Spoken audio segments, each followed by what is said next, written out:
Iron Gwazi, the last of the RMC roller coasters designed by renowned engineer Alan Schilke, and stands as one of the most highly praised coasters around. In this review, I will cover the details and how the forces of the ride blend to create such a powerhouse of an experience.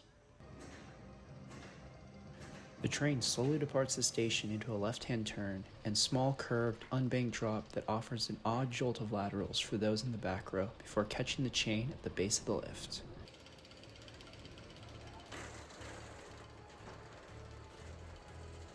At the top, the motor slows to a crawl, prolonging the time over the drop of the hill.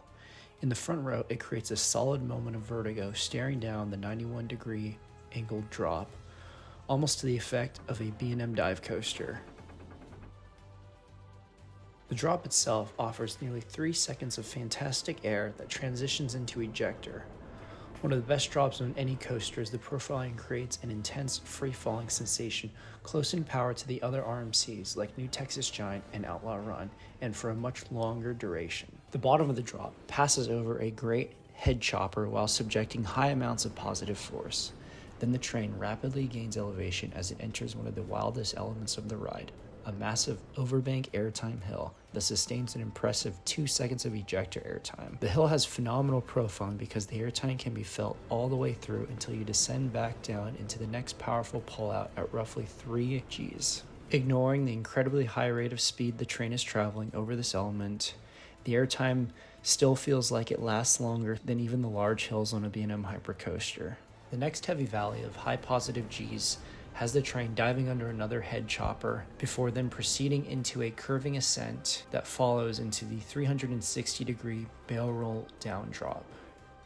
It aggressively throws riders out of their seat while tossing them sideways and experiencing strong laterals. Of all the elements to mentally digest, this one took the longest, with all the forces at play feeling a bit overshadowed by the disorienting visuals flying through the structure and rapidly rotating towards the ground. Despite the negative G-forces being feared to Velocicoaster's Mosasaurus barrel roll, Iron Gwazi still manages to provide the same level of intensity paired with impressive visuals. It is easily the best inversion on the ride and is a highlight for some, like myself. The next element, a forceful overbank curve that almost feels like a cutback inversion, offers 2 nice lateral jolts during the bank in and bank out, with a surprise ejector pop for riders in back.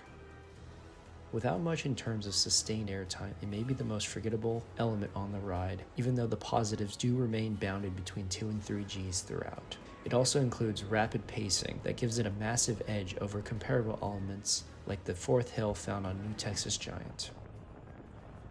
Then the fan favorite element, a drawn-out off-axis wave turn, offers the most sustained moment of ejector and a moment to appreciate the speed you travel at without graying out like in the previous positive G moments of high speed during Gwazi's overbanks and intense valleys. Then the train twists out of the wave turn, leading to a small step up with a pop of powerful and intense ejector. Then a small wave turn follows that provides a good pop of airtime. Then the next element, a 0G stall, offers a second of floater airtime while flying through the structure. The train is traveling too fast through this inversion and does not feel quite as significant in terms of negative forces like the other RMC stalls. Letting my arms go limp during this moment was the only way the airtime could be noticed, as the previous moments of strong airtime had numbed my senses and it just felt like a normal inversion.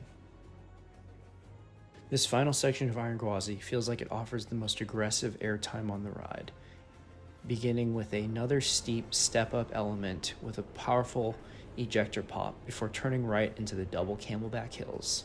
These hills emulate that classic RMC airtime of rapidly sequenced moments of abrupt and powerful ejector. Then exiting the second hill offers another moment of whip and slightly longer duration of airtime, especially for those closer to the back of the train.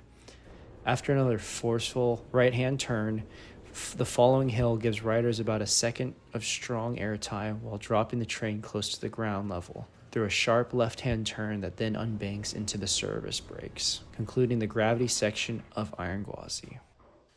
What makes this ride layout truly fantastic is how it feels significantly better orchestrated than other RMCs, because of how diverse the elements are and how natural and energetic the flow of the layout is. For instance, the sequence of the barrel roll down drop into the overbank turn and then into the wave turn are all ordered where they feel completely natural, despite how quickly the forces change from floater airtime to positive G's and ejector airtime. This sequence, like many on the ride, are a great example of how impressive the pacing is, as it compares well to the prototype RMC Raptors, as both power through the elements and do not have long pauses in between. Even with all these sudden changes in forces, RMC's box track and swing axle trains continue to track the course better than most modern tubular steel coasters, with an impeccable amount of smoothness and agility. In my opinion, this coaster narrows out Steel Vengeance for the best RMC hyper in the United States due to its colorful mix of sustained forces, uninterrupted pacing, and short duration, allowing for more re-rideability. This coaster is an easy 10 out of 10 that has almost no flaws with its layout or ride experience. Let me know in the comments if you think Iron Gwazi is a near perfect ride like I do. I look forward to one day checking out the newer RMCs that innovate upon the design philosophy of Iron Gwazi. I hope this video was helpful in briefly analyzing all the forces on Iron Gwazi and why it makes such an incredible ride experience. Thank you so much for watching.